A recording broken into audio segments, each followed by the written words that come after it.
What's up, guys, and welcome to the channel. And today I'll be doing my top 5 Man City players that have actually impressed me so far in no particular order. And I know this season we've not actually been at our very best. If I'm to rate our season, honestly, I'll give it an 8 over 10. I think we've been good. Yes, we've dropped points in games where we should have won. We've had little setbacks to injuries.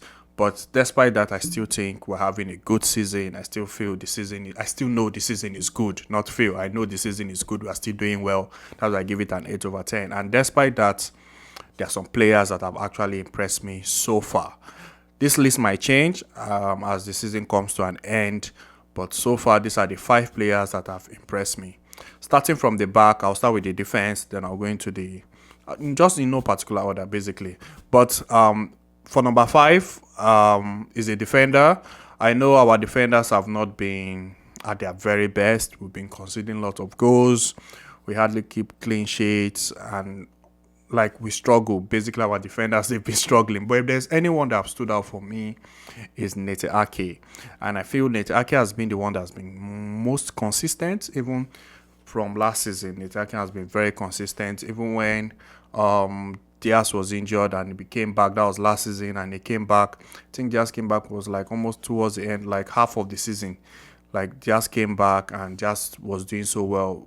When Diaz was out, Nate Ake was doing so well, and he has kept that consistency so far into this season. And to me, in that defense line, I think Nate Ake is the best out of all of them. He has been the most consistent. When Pep plays him in the middle, he does well. Plays him on the left hand side, he still does. He still plays very well.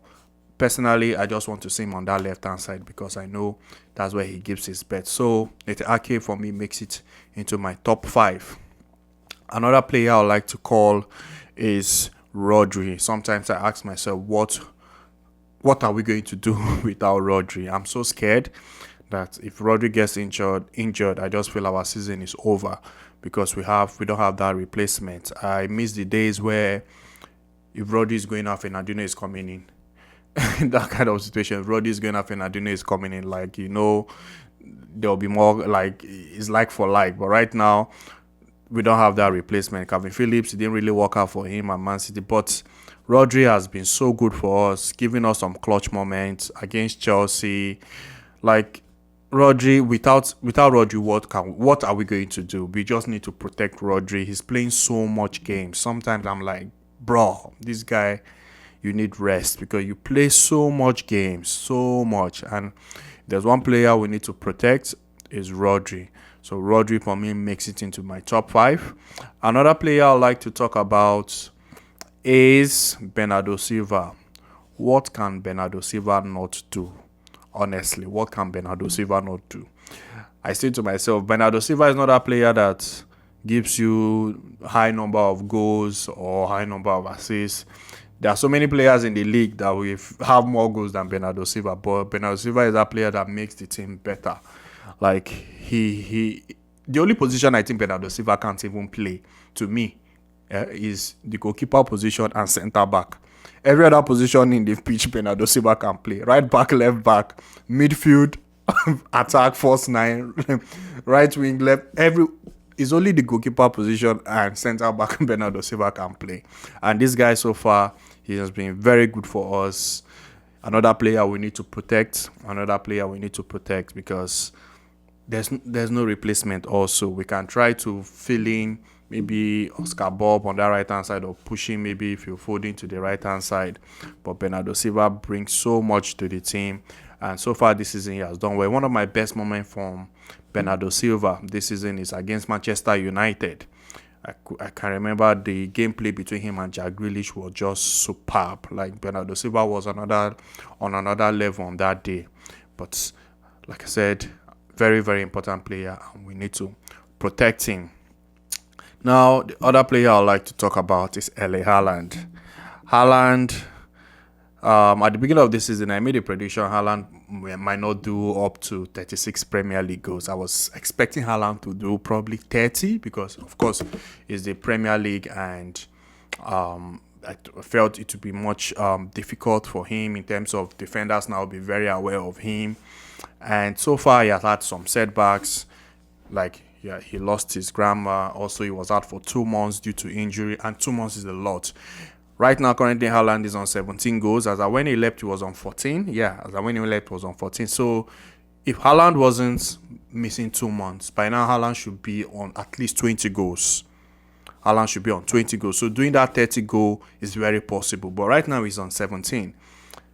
I still see him doing at least more than 25, which is still very, very, very good.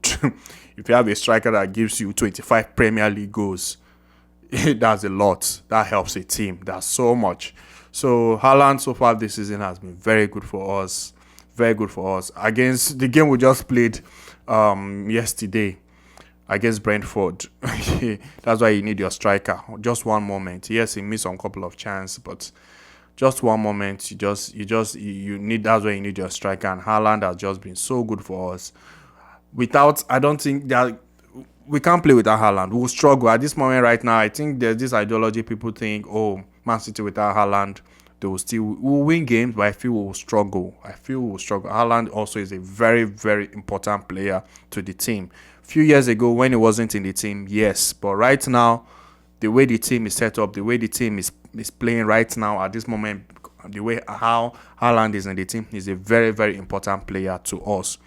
Yes, we might win games, but there will be games where you just need that your striker moment to rescue you, and that's where Haaland comes in. So Haaland for me makes my list. And the last player on the list is Phil Foden. Honestly, Phil Foden this season, we lost Gundogan, and I felt this was his moment. We lost Gundogan to Barcelona, and I felt this was Phil Foden's moment because there's been so much pressure on him in terms of he needs to step up. And so far this season, Phil Foden has done well. Honestly, has done well. In a season where Kevin De Bruyne is missing, he had to step up. He has played so well. We like everyone would love to see Phil Foden in the middle because that is where he gives his best. That is where he plays very, very well. But to be honest, I've given up on talking about Alvarez, and Alvarez should not be in the middle. Phil Foden should be in the middle. I've honestly given up in that discussion because Pep Guardiola will still do what he wants. You just need to trust and believe him. That is it. So if you are still talking about Alvarez in the middle, please just save your energy and strength for other things because Pep Guardiola will keep doing what he wants. But Phil Foden in the middle, very, very good. He does so well for us. And this season so far, he has played so well for us. Phil Foden has played so well for us. Champions League, Premier League, like Phil Foden is just playing at a different level. The only thing I feel that can just maybe make him have a little dip might be injury. Apart from that, I don't see Phil Foden having a bad season this season. This will be one of his best seasons so far. This is, I think he's almost equaling his I think his goals from last season. I think he's almost equaling it. Like Phil Foden very soon. I'm not sure. I'm sure he's not shy away from equaling his goals from last season. But this season, I know Phil Foden will have one of his best seasons so far this season.